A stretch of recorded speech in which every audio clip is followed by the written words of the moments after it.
layaklah Dia kita tinggikan dan kita muliakan. Sebab hanya Tuhan yang layak untuk ditinggikan dan disembah. Haleluya Yesus.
Perbuatanmu ajaib, tiada seperti Engkau.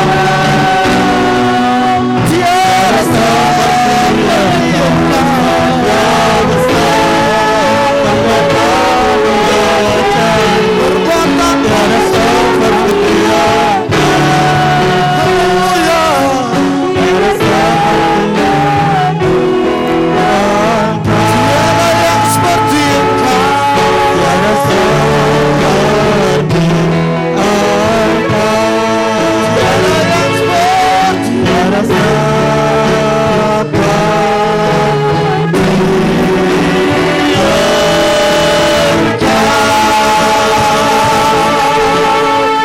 Mari kita sembah Dia, sembah Dia,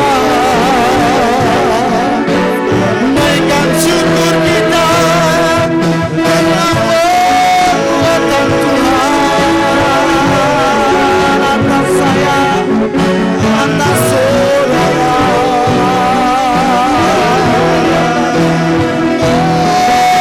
Berkat-Mu sempurna,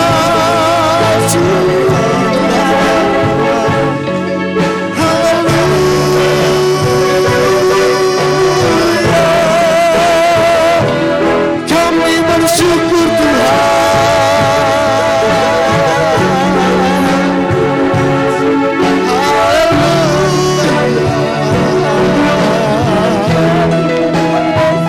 Kau berikan roh,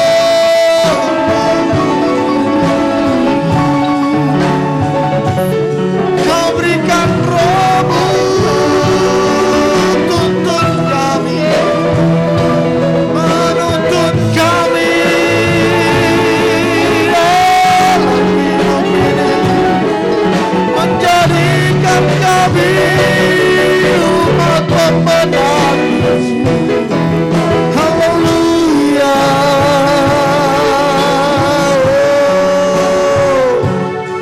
Haleluya.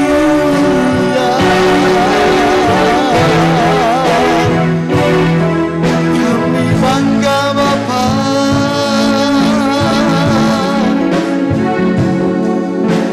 menjadi milik-Mu.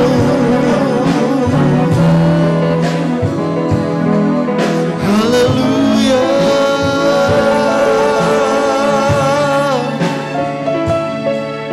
Haleluya.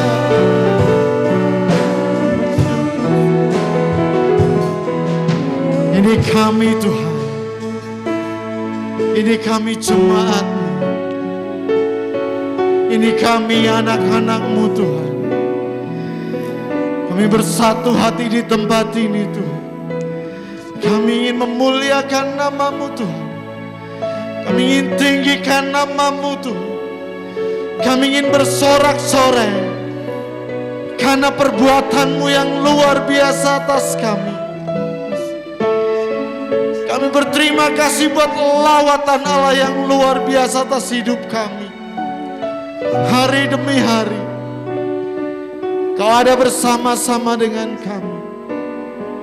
Kami percaya saat ini sedang Kau kerjakan sesuatu yang luar biasa untuk jemaat di GBS Samaan ini. Kami percaya mujizat-Mu selalu nyata di dalam kebaktian. Kami percaya mujizat-Mu terjadi di tempat ini Bapa. Silakan Engkau beracara Tuhan. Silakan Engkau bekerja. Dalam nama Tuhan kami Yesus Kristus, kami berdoa dan kami layani kebaktian sore hari ini. Terpujilah nama-Mu Bapa kekal selama-lamanya. Amin. Haleluya. Berikan kemuliaan bagi Tuhan kita Yesus Kristus. Iman adalah sesuatu yang luar biasa yang kita pegang selalu, bahwa mujizat pasti terjadi. Amin. Haleluya.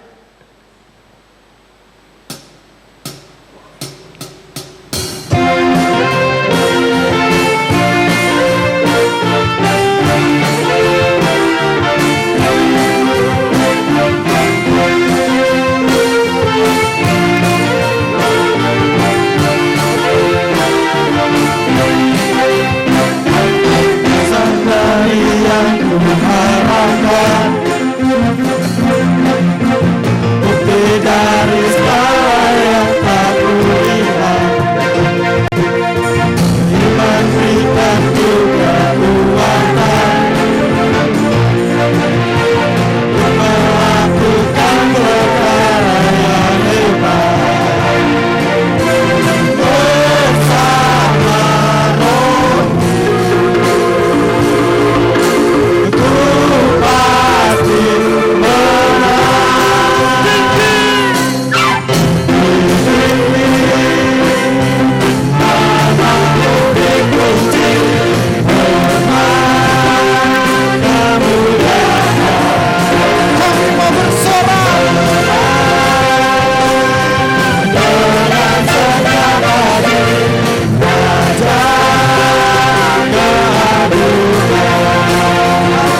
pencobaan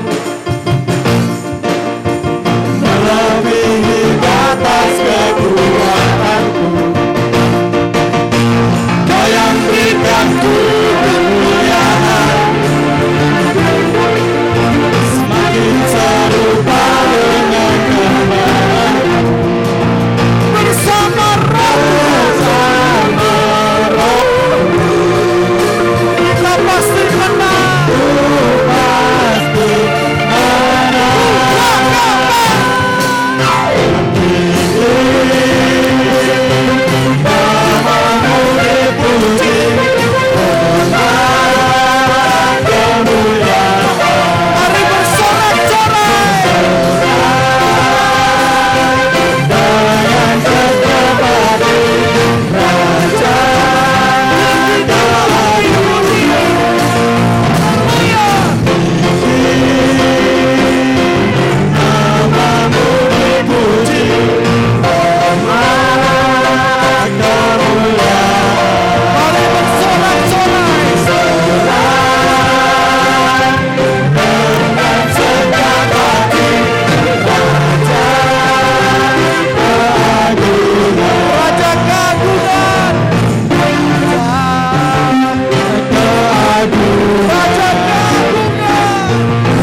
kita lah yang luar biasa.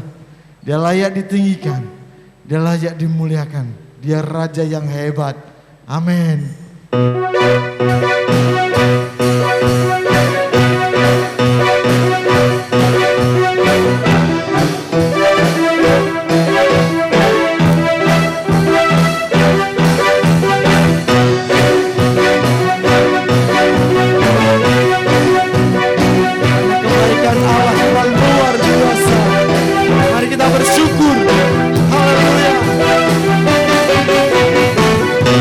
Bersyukurlah kepada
mempersiapkan hati kita. Kita akan mendengarkan firman Tuhan. Dan kita akan berikan yang terbaik bagi Tuhan juga. Biarlah firman-Nya menjadi kekuatan saya dan saudara. Dan mengingatkan saya dan saudara bahwa segala yang terjadi di dalam hidup kita itu karena kehendak daripada Tuhan.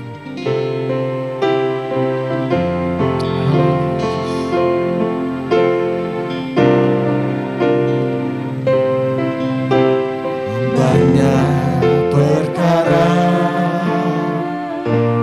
yang tak dapat ku mengerti.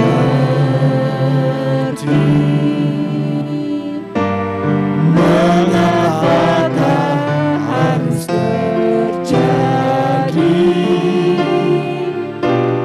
di dalam kehidupan ini?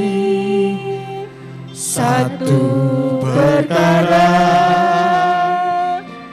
yang ku simpan dalam hati, tiada sesuatu kan terjadi tanpa Allah peduli.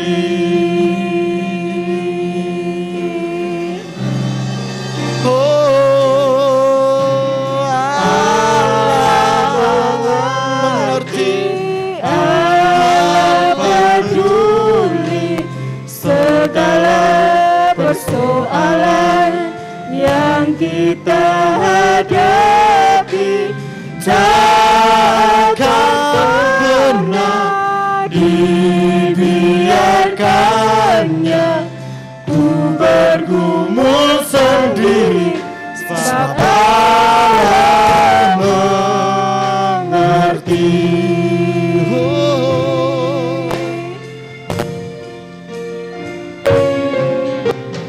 Banyak perkara yang tak dapat ku mengerti. Mengapakah harus terjadi di dalam kehidupan ini? Satu perkara yang ku simpan dalam hati, tiada sesuatu takkan terjadi tanpa Allah peduli. Allah mengerti.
Satukan hati kita.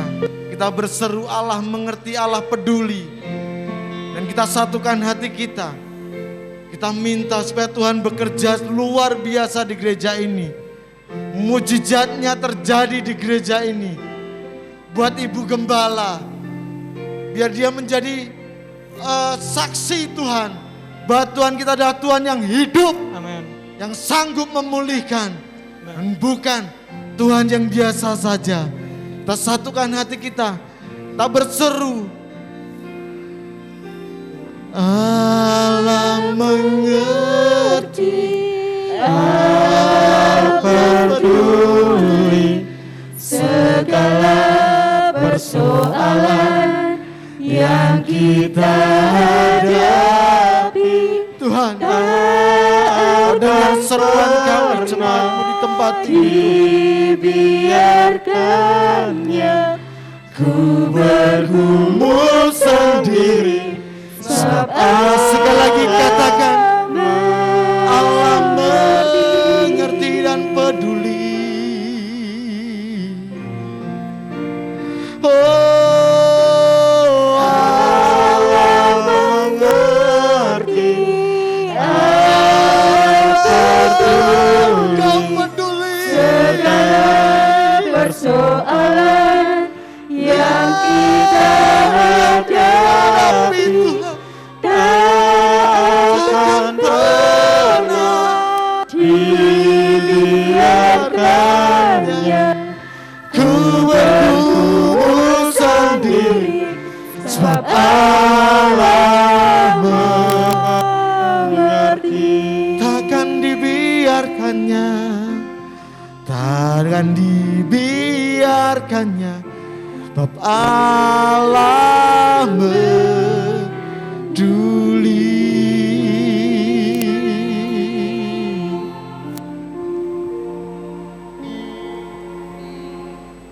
Inilah pujian kami Tuhan, inilah pengakuan kami kepadamu. Terima kasih Tuhan untuk waktu yang Tuhan sediakan buat kami. Kami bersyukur Tuhan kami bisa beribadah di tempat-Mu ini. Tuhan Yesus, kami sudah memuji dan membesarkan nama-Mu. Sebentar kami mau mendengarkan firman-Mu. Kami menyerahkan Ibu Agustin yang melayani firman-Mu pada malam ini Tuhan. Urapi beliau, berkati beliau, biarlah firman-Mu menjadi kekuatan, menjadi berkat bagi jemaat-Mu di tempat ini. Tuhan Yesus, kami menyerahkan juga setiap jemaat-Mu yang memberikan persembahan buat Tuhan Yesus. Tuhan akan berkati segala sesuatunya, Tuhan akan berkati kebutuhannya, Tuhan akan berkati pekerjaannya. Yang mengembalikan milik Tuhan, berkati juga pekerjaan dan usahanya. Terima kasih Tuhan, kami serahkan hanya di dalam nama Tuhan Yesus, kami berdoa dan mengucap syukur. Haleluya, amin. Jemaat silakan duduk. Firman Tuhan malam ini akan dilayani oleh Ibu Agustin. Waktu dan mimbar kami persilakan.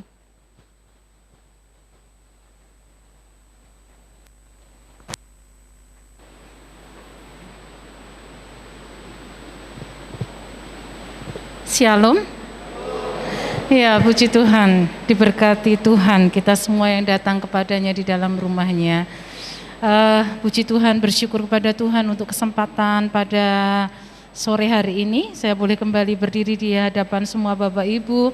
Terima kasih untuk Ibu Gembala, Wakil, demikian juga seluruh jajaran majelis yang ada, yang telah memberikan kepada saya kesempatan untuk berdiri di hadapan semua Bapak Ibu yang ada di tempat ini.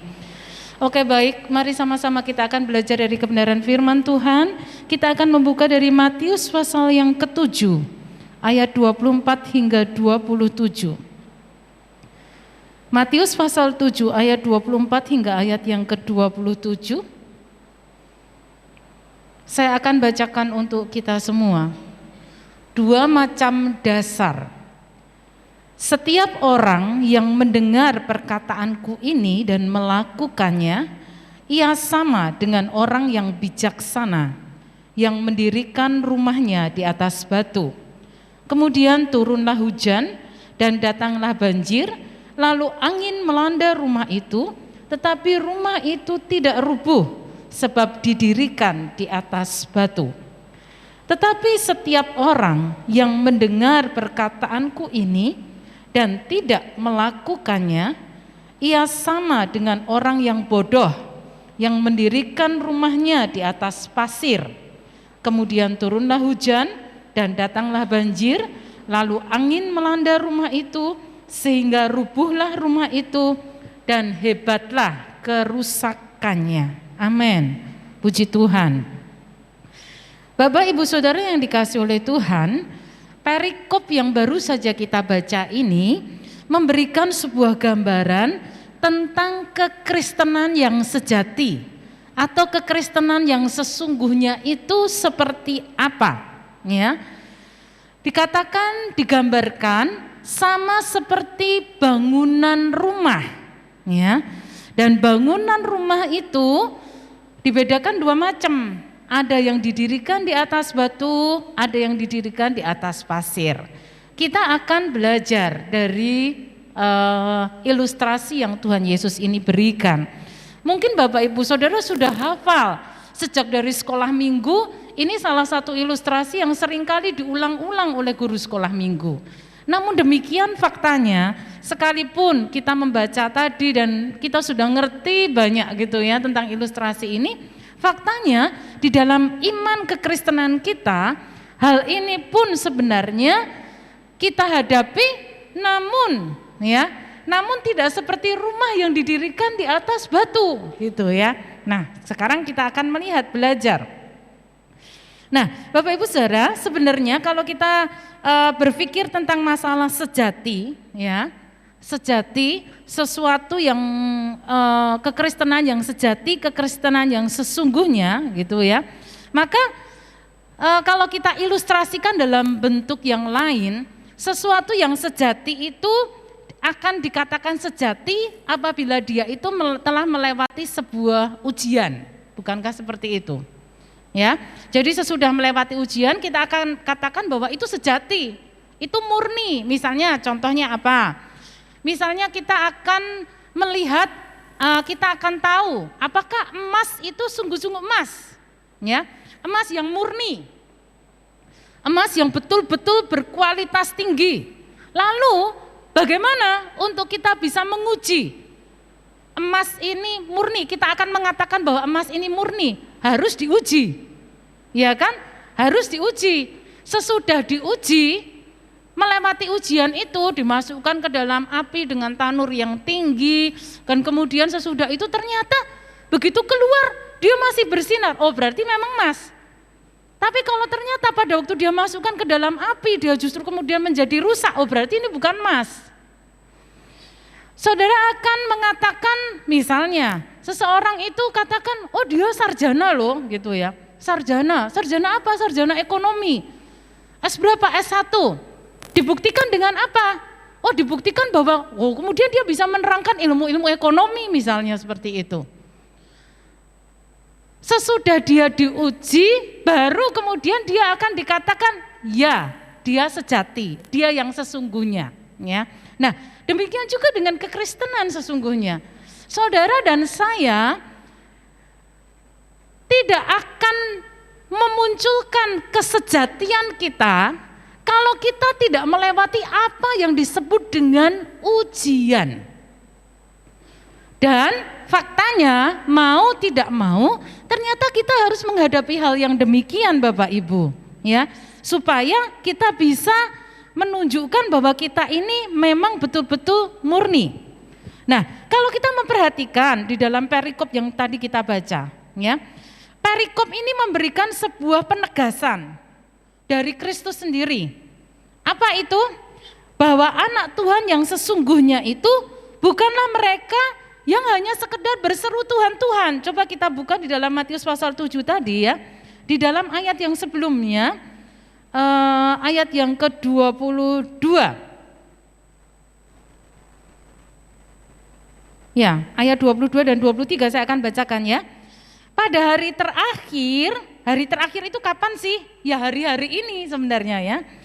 Banyak orang akan berseru kepadaku, Tuhan, Tuhan, bukankah kami bernubuat demi namamu dan mengusir setan demi namamu dan mengadakan banyak mujizat demi namamu juga? Pada waktu itulah aku akan berterus terang kepada mereka dan berkata, aku tidak pernah mengenal kamu. Enyahlah daripadaku kamu sekalian pembuat kejahatan. Bapak Ibu Saudara, ini mengerikan loh. Siapa sih orang yang mengatakan bahwa saya sudah membuat mujizat? Ya, dikatakan di sini toh, saya sudah bernubuat, saya sudah mengusir setan. Loh, Berarti dia bukan orang Kristen yang biasa-biasa saja. Karena apa? Dia bernubuat, dia mengusir setan, dia sudah melakukan banyak mujizat. Tapi ternyata firman Tuhan katakan apa? Yesus katakan apa? Karena ini adalah pengajaran Yesus di dalam Matius, ini bagian dari pengajaran Yesus di atas bukit. Yesus katakan bahwa enyalah kamu, aku tidak kenal kamu. Mengerikan sekali Bapak Ibu. Berarti orang yang nampaknya, orang yang nampaknya dipakai oleh Tuhan sekalipun, orang yang nampaknya begitu, hebat ya, kita sering berkomentar seperti itu ya. Ada hamba Tuhan yang bisa mengusir setan, kita akan katakan, hebat ya gitu ya. Atau dia berdoa menumpangkan tangan atas orang sakit dan orang itu sembuh, kita akan katakan, hebat sekali orang itu. Tapi ternyata Yesus mengatakan kepada kita semua, tunggu dulu. Belum tentu orang-orang yang seperti itu ternyata dikenal Tuhan, sekalipun dia berteriak-teriak, dia berseru, dia panggil Tuhan, Tuhan, Tuhan. Tapi waktu orang itu berdiri di depan Tuhan, Tuhan katakan, aku tidak kenal kamu. Siapa kamu? Siapa? Kamu mengaku hambaku, tapi aku tidak pernah mengenal kamu.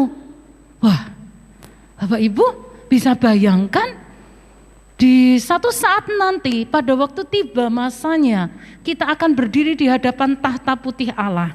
Seluruh umat akan ada sampai kepada masa itu. Semua orang percaya akan di hadapan tahta putih Allah.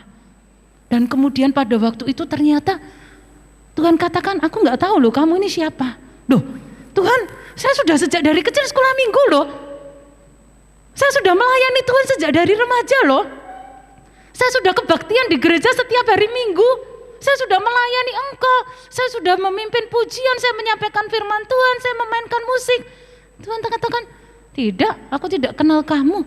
Waduh, Bapak Ibu, saya bayangkan hal ini betapa mengerikannya, betapa mengerikannya. Itu sebabnya perhatikan baik-baik. Matius pasal 24 memberikan kepada kita sebuah penegasan.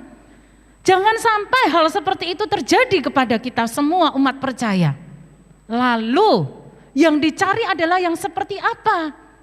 Ayat 24 katakan, setiap orang yang mendengar perkataanku dan melakukannya. Itu yang dicari Tuhan. Yang dicari Tuhan bukan sekedar orang yang berseru-seru Tuhan, Tuhan. Bukan seperti itu. Yang dicari Tuhan bukan orang yang bisa melakukan mujizat. Yang dicari Tuhan bukan orang yang bisa untuk bernubuat. Bukan seperti itu. Simple, sederhana. Siapa yang dicari Tuhan? Orang yang mendengar perkataanku dan melakukannya. Mari sama-sama katakan dengan saya, mendengar perkataanku dan melakukannya. 2, 3. Sekali lagi, lebih keras lagi. 2, 3. Ya. Lalu, siapa yang bisa mendengar perkataan Tuhan dan melakukannya? Semua kita yang ada dalam ruangan ini bisa kok. Kalau syarat untuk dikenal Tuhan itu bisa melakukan mujizat, kita tidak akan masuk di dalamnya. Saya pun juga tidak. Saya belum pernah menompang tangan atas orang sakit, orang lumpuh dan tiba-tiba orang itu bangkit berdiri, saya belum pernah melakukan hal seperti itu. Kalau syarat-syarat seperti itu diberikan, bernubuat, melakukan mujizat, itu menjadi sebuah syarat untuk kita dikenal Tuhan, maka hal seperti itu tidak akan bisa kita penuhi. Tetapi kalau syaratnya itu orang yang mau mendengar dan melakukan firman Tuhan, semua yang ada di dalam ruangan ini bisa melakukannya. Saudara dan saya bisa mengerjakannya. Nah, Bapak Ibu Saudara yang dikasihi oleh Tuhan, jadi ternyata kita bisa belajar bahwa orang yang melakukan perbuatan mujizat itu tidaklah sama dengan orang yang taat kepada hukum, taat kepada perintah Tuhan. Ternyata seperti itu. Nah, sekarang kita akan melihat ternyata di dalam gereja Tuhan itu ada 2 tipe kekristenan. 2 tipe kekristenan itu apa? Matius 7 memberikan sebuah gambaran. Yang pertama dikatakan adalah orang yang bijaksana. Dalam terjemahan yang lain dikatakan orang yang cerdas. Orang yang berhati-hati, itu adalah orang yang bijaksana. Kemudian yang kedua, siapakah? Dia adalah orang yang bodoh. Jadi di dalam gereja Tuhan itu hanya ada 2 tipe ini ternyata Bapak Ibu. Tidak ada yang setengah pintar setengah bodoh gitu ya. Tidak ada. Adanya hanyalah orang yang bijak, orang yang pintar atau orang yang bodoh. Seperti itu ya. Nah artinya apa? Kalau kita melihat keduanya ini sama-sama, tadi dikatakan dalam ilustrasi ini sama-sama mendirikan rumah, kan gitu ya.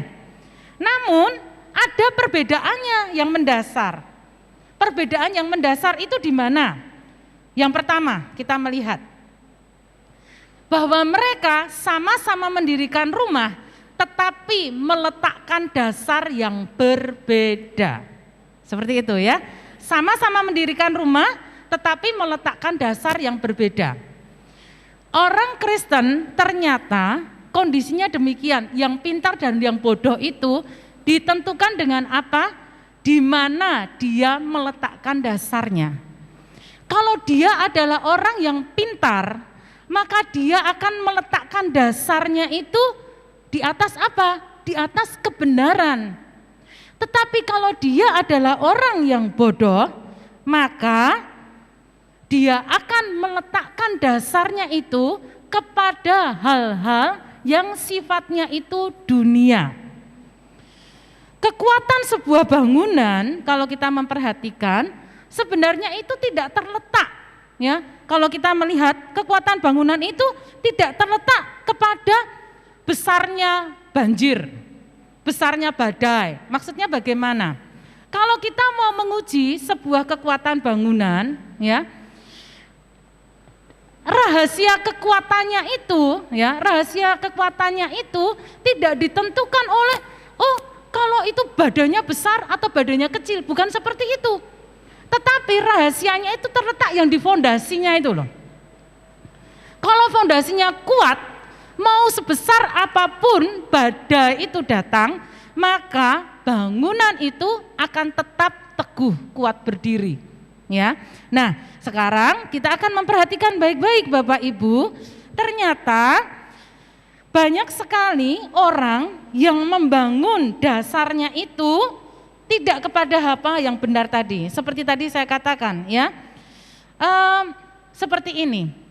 Ada begitu banyak orang Kristen itu meletakkan dasarnya itu kepada Tuhan yang salah. Loh, kok bisa? Kok bisa kepada Tuhan yang salah? Karena ternyata dia tidak mengenal Tuhannya itu dengan benar. Tuhan seperti apa yang dia kenal itu ternyata salah.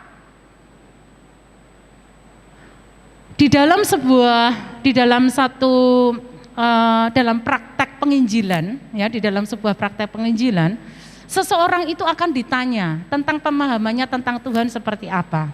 Nah, ternyata ada begitu banyak orang yang memiliki pemahaman tentang Tuhan itu salah. Pemahaman tentang Tuhan yang salah itu seperti apa? Ada orang yang memahami Tuhan itu seperti polisi. Tuhan seperti polisi itu apa? Pokoknya berjaga-jaga, kalau kemudian ada pelanggaran, ada kesalahan disemprit gitu ya. Oh ini salah ini, semprit gitu ya, tangkap, atau kemudian nanti dimasukkan ke dalam penjara gitu ya. Nah, orang terkadang memahami Tuhan itu seperti itu. Tuhan itu sebenarnya bagaimana sih, siapa sih? Oh dia itu Allah, dia adalah Allah yang berkuasa. Lalu dalam pemahamanmu, bagaimana kamu mengenal Tuhan?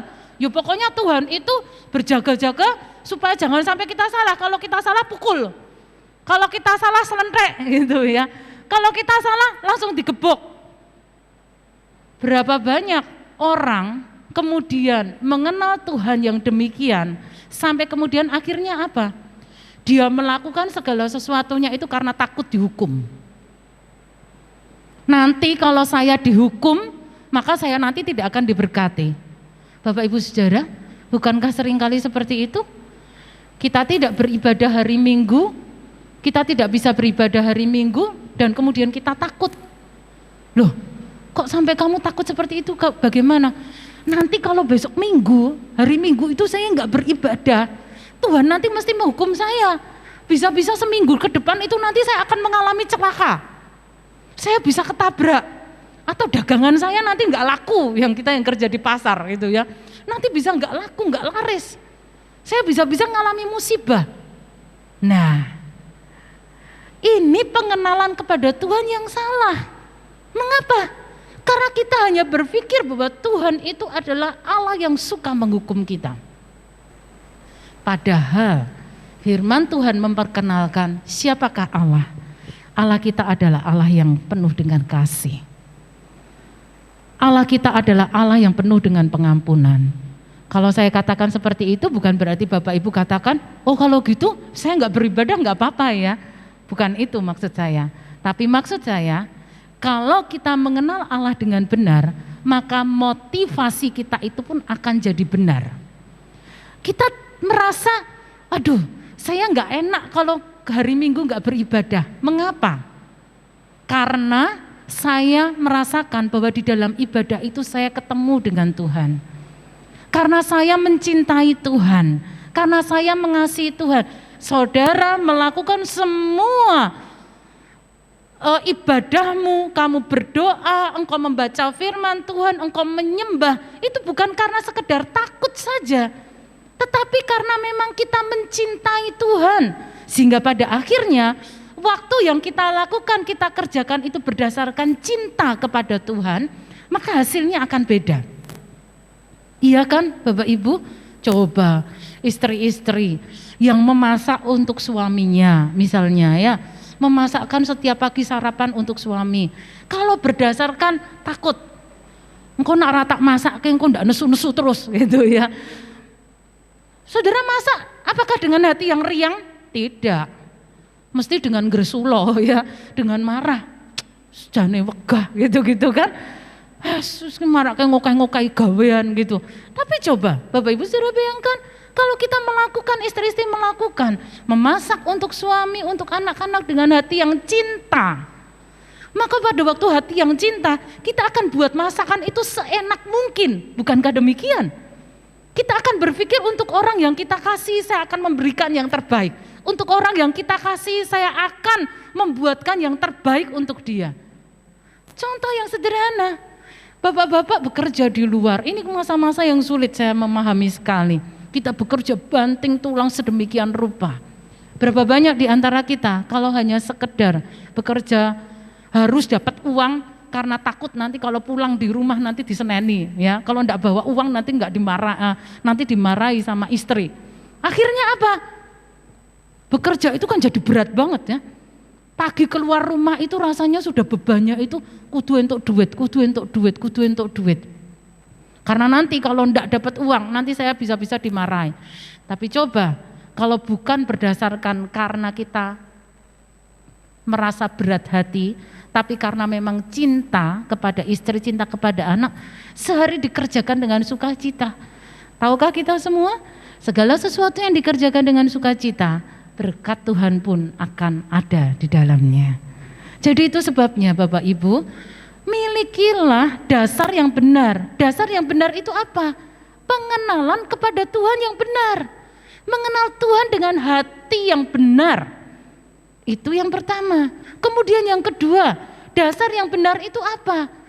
Kalau kita memiliki pengharapan yang betul kepada Tuhan. Berapa banyak di antara kita yang salah memiliki pengharapan kepada Tuhan? Berpikirnya apa? Kalau jadi anak Tuhan itu pasti diberkati Tuhan. Kalau jadi anak Tuhan itu mesti kaya. Kalau jadi anak Tuhan itu selalu sehat. Kalau jadi anak Tuhan itu selalu tidak akan pernah kena COVID, mungkin gitu ya. Kemarin saya sudah kena COVID juga akhirnya ya. Nah, jadi kita selalu berpikir bahwa kalau jadi anak Tuhan itu harus diberkati, harus kaya, harus sehat. Oh, tidak demikian. Kalau seperti itu pengharapan kita kepada Tuhan salah. Di satu sisi, kekristenan itu adalah kekristenan di mana Tuhan itu menyertai dengan berkat-berkat-Nya. Tapi jangan lupa, menjadi murid Kristus itu juga adalah menanggung salib, menanggung penderitaan. Menanggung penderitaan artinya apa? Kita masih bisa mengalami sakit, kita bisa mengalami kekurangan. Tetapi inilah yang dikatakan menjadi badai di dalam hidup kita, menjadi banjir di dalam hidup kita. Karena apa? Penderitaan, kesulitan, kesukaran hidup, itulah alat ujian daripada Tuhan. Untuk apa? Memurnikan iman saudara dan saya. Penderitaan itu justru yang membuat kita itu tampil menjadi seperti emas. Kapan Ayub dikatakan sebagai seorang tokoh yang begitu kuat imannya? Kapan Ayub kemudian dicatat menjadi seorang yang telah melewati ujian yang begitu dahsyat dan dia menang? Kapan itu? Pada waktu Tuhan mengizinkan dia mengalami penderitaan dan dia bisa melewatinya.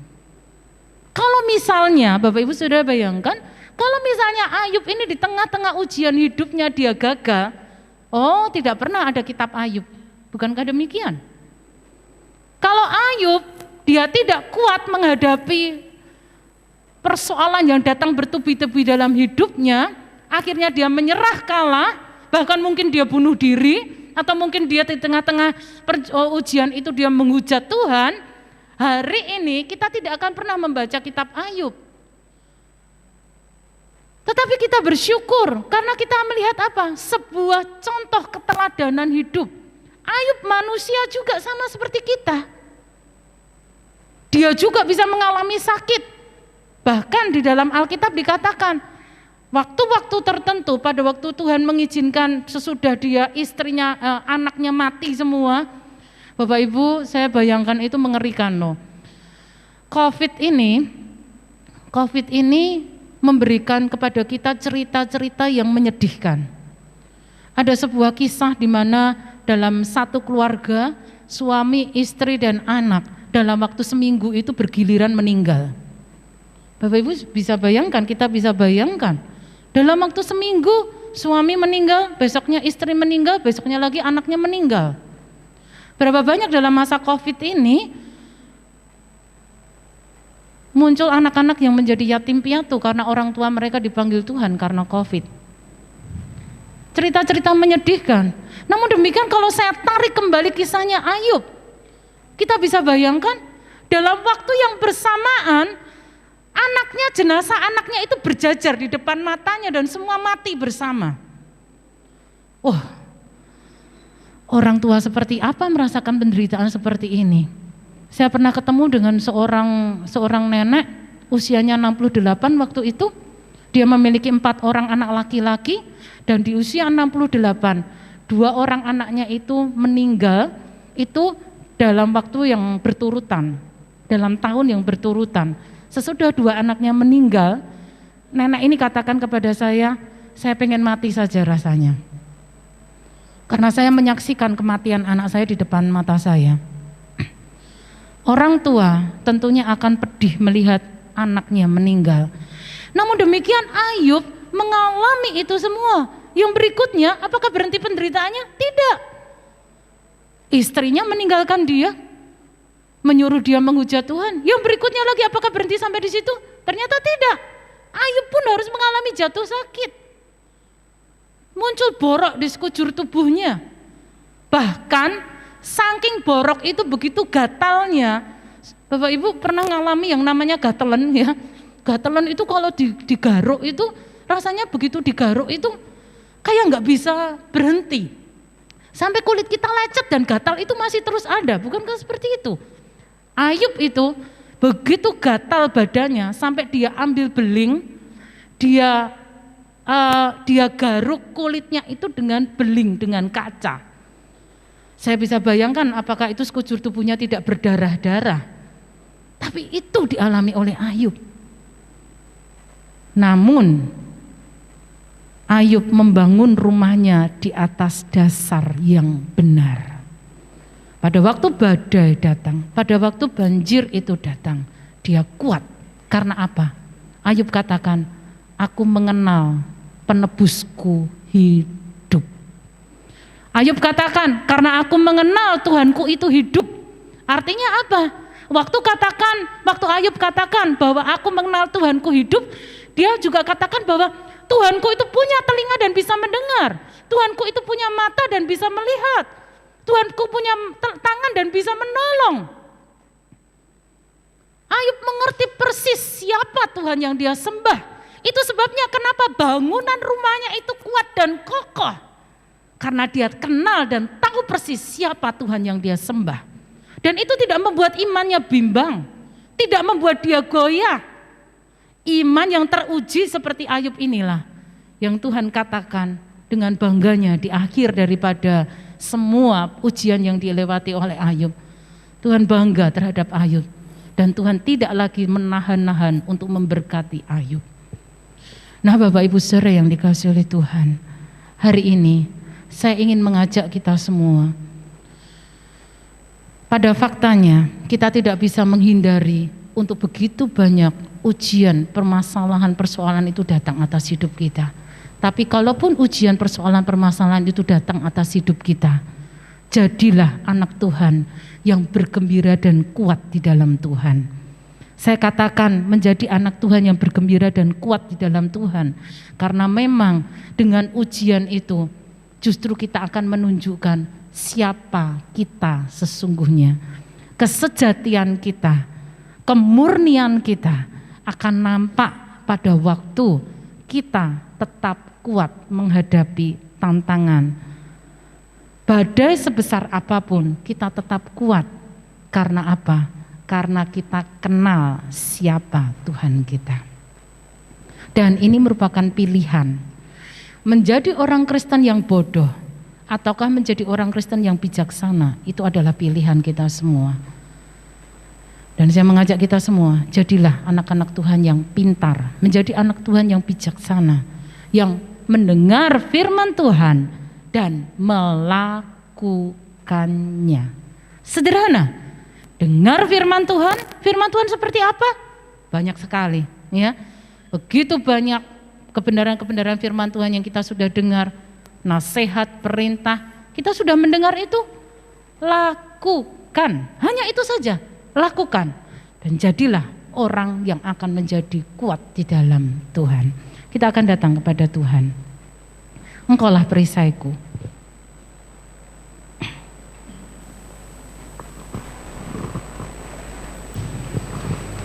Kami menjemput Bapak Ibu Saudara, mari sama-sama kita bangkit berdiri.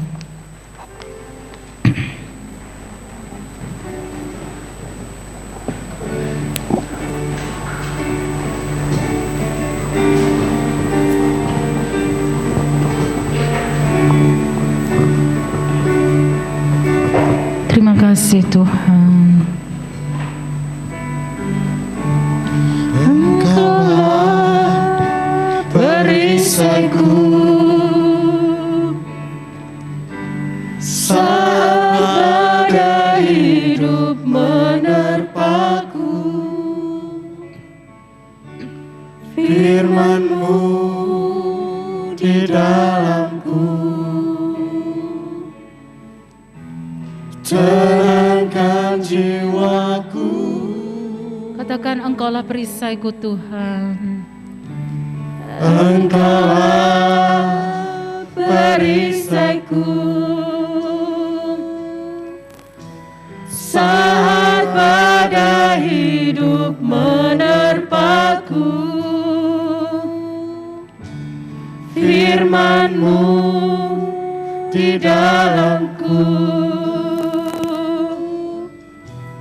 tenangkan jiwaku. Ku kan berdiri di tengah badai dalam kekuatan yang Kau berikan. Sampai kapanpun ku kan bertahan karena Yesus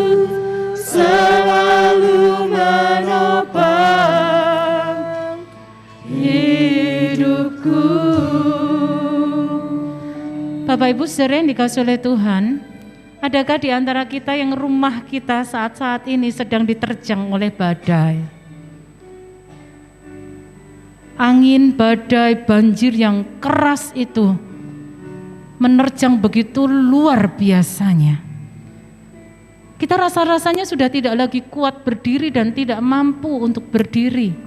Penderitaan ini terlalu panjang untuk saya lewati. Penderitaan ini terlalu berat untuk saya lewati dan saya sudah tidak mampu lagi.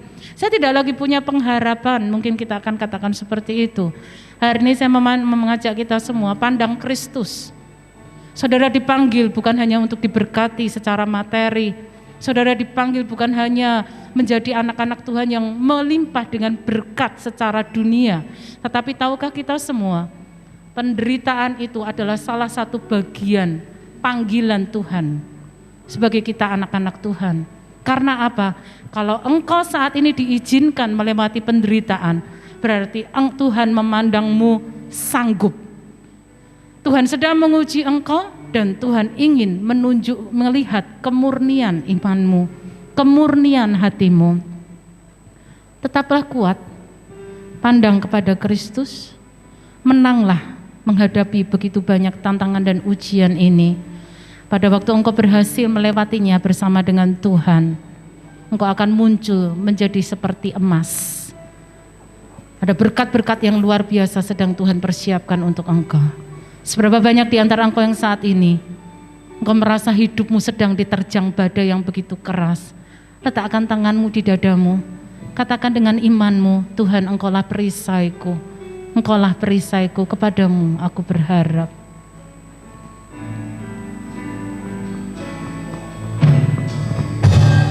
Engkaulah perisaiku.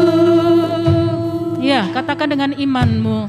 Saat badai hidup menerpaku.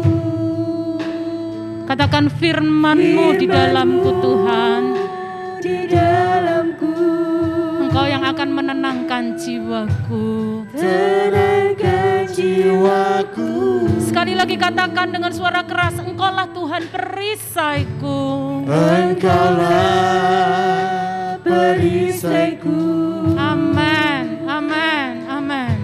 Saat badai hidup menerpaku, Firman-Mu di dalamku. Ya, haleluya. Tenangkan jiwaku. Dengan iman katakan, ku kan berdiri Tuhan. Ya, amin. Engkaulah sumber kekuatan kami Tuhan. Dalam kekuatan yang Engkau berikan, sampai kapanpun ku kan bertahan, karena Yesus selalu menopang. Ku kan berdiri di tengah badai. Haleluya. yang Kau berikan, Sampai kapanpun ku kan bertahan, karena Yesus selalu menolong. Mari semuanya angkat tanganmu tinggi-tinggi, katakan, ku kan berdiri, ya Tuhan. Di tengah badai. Inilah proklamasi dari umat-Mu Tuhan. Dalam kekuatan yang Tuhan berikan, sampai kapanpun. Amin. Kami akan tetap bertahan karena Yesus. Sekali lagi katakan, ku kan berdiri di tengah badai dengan kekuatan yang Kau berikan. Sampai kapanpun Tuhan, ku kan bertahan.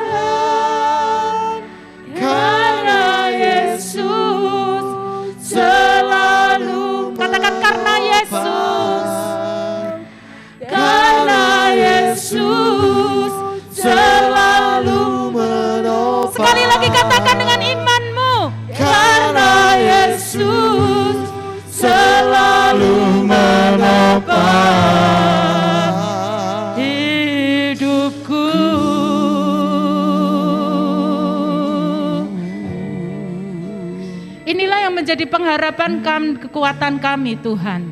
Kami dapat mampu berdiri di tengah badai karena Yesus yang selalu menopang kami. Terima kasih karena janji firman Tuhan untuk kami, bukan hanya Tuhan akan menggandeng tangan kami, namun demikian pada waktu kami melewati masa-masa sulit, Tuhan bahkan akan menggendong kami, memberikan kepada kami kekuatan, memberikan kepada kami pengharapan, dan kami akan menjadi teguh di dalam Tuhan karena Kristus ada dalam hidup kami. Seluruh jemaat Tuhan yang ada di tempat ini Tuhan, Engkau menolong, Engkau melindungi, Engkau menyertai mereka. Jadikan iman mereka teguh di dalam Tuhan, supaya pada waktu badai itu datang menimpa hidup mereka, bangunan kerohanian mereka tetap kuat di dalam Tuhan. Terima kasih Bapak, terima kasih. Firman-Mu boleh berhenti disampaikan, tetapi kuat kuasa Roh Kudus-Mu teruslah berbicara kepada kami semua. Dalam berkat nama Tuhan Yesus kami sudah berdoa. Haleluya. Amin. Silakan duduk dan saya serahkan kepada yang bertugas.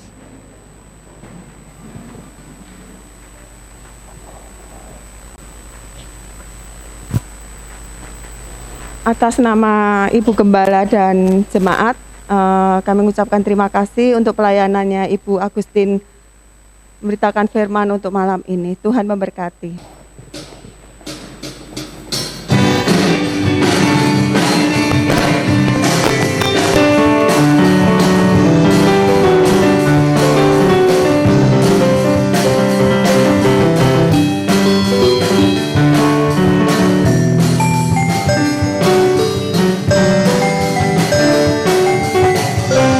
Firman-Mu Tuhan, Firman-Mu Tuhan, hatiku, janji-Mu terang bagi jalan-jalanku, kebenaran-Mu menuntunku setiap hari. Aku menantikan-Mu, beri kekuatan baru, bukan terbang tinggi di awan, bersama-Mu dalam kemuliaan. Firman-Mu teguh menopang, bukan aman dalam-Mu Tuhan.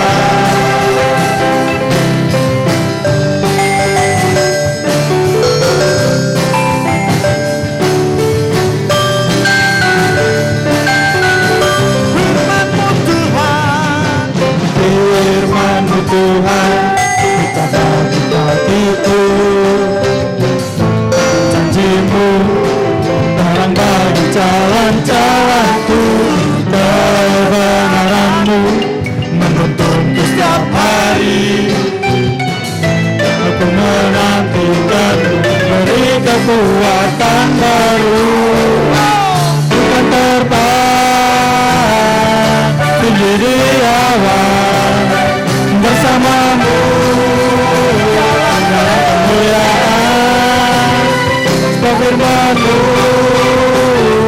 teguh menopang, bukan aman dalam-Mu Tuhan. saya untuk berdiri, bukan terbang. Tinggi di awan, bersama-Mu dalam kemuliaan. Firman-Mu teguh menopang, bukan aman dalam-Mu Tuhan.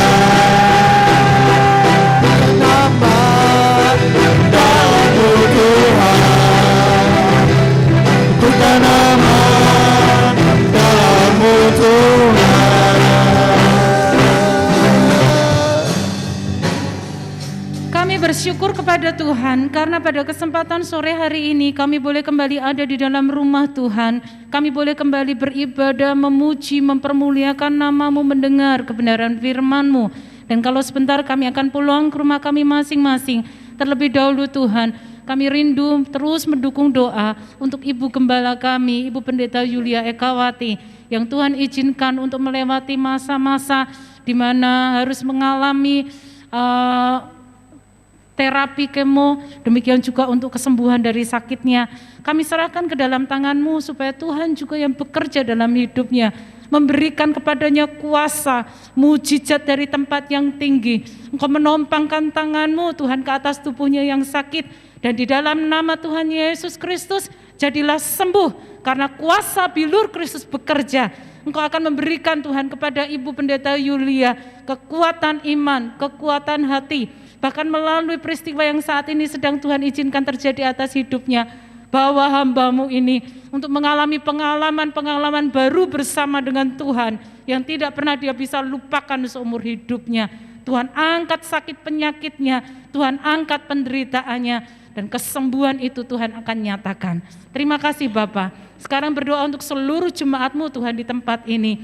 Bila kiranya Tuhan akan memberkati rumah tangga mereka masing-masing, berikan kerukunan suami istri, demikian juga orang tua dengan anak.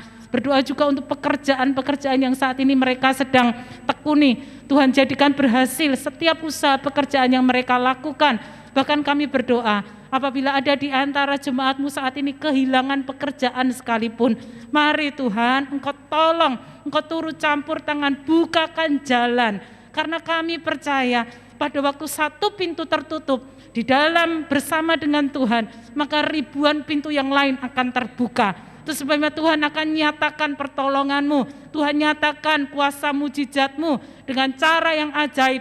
Tuhan akan menuntun Tuhan anak-anak-Mu yang saat ini kehilangan pekerjaan, untuk justru mereka akan memasuki Tuhan pengalaman baru bersama dengan Tuhan, dengan anugerah dari Tuhan, di mana mereka akan mendapatkan pekerjaan-pekerjaan baru yang tidak pernah mereka pikirkan selama ini. Kami berdoa Tuhan untuk setiap orang-orang tua, juga Tuhan berikan kepada mereka kesehatan, Tuhan berikan kepada mereka kekuatan di tengah-tengah Tuhan dalam rumah tangga keluarga, di mana mereka juga mungkin harus menanggung untuk mengasuh cucu, tetap akan menjagai anak-anak mereka. Berikan sukacita di masa usia lanjut mereka, sehingga mereka tetap kuat, tetap bersukacita dalam Tuhan. Seluruh anak-anak kami yang saat ini sedang menempuh pendidikan, Tuhan pun juga akan menolong. Berikan hikmat, akal, budi, kepandaian, supaya Tuhan di tengah-tengah kondisi COVID seperti saat ini, mereka tetap bisa belajar dengan baik, mereka bahkan mencapai prestasi, mereka mempersiapkan Tuhan untuk masa depan yang jauh lebih baik, dan Tuhan akan menyertai mereka. Terima kasih Bapak, terima kasih. Seluruh jemaat-Mu yang sedang dalam pergumulan-pergumulan masalah, Engkau turut campur tangan, Engkau memberi kekuatan. Terima kasih Bapak. Dan kalau sebentar kami akan pulang ke rumah kami masing-masing, biarlah kiranya Engkau akan menyertai kami semua. Berkat dari Allah Bapa, di dalam kecintaan Tuhan Yesus Kristus, dan di dalam persekutuan Roh Kudus-Mu, menyertai kami semua dari hari ini sampai Maranatha, Tuhan Yesus datang kali yang kedua. Dalam berkat nama Tuhan Yesus Kristus, kami mengucap syukur. Haleluya. Amin. Kiranya Engkau memberkati aku berlimpah-limpah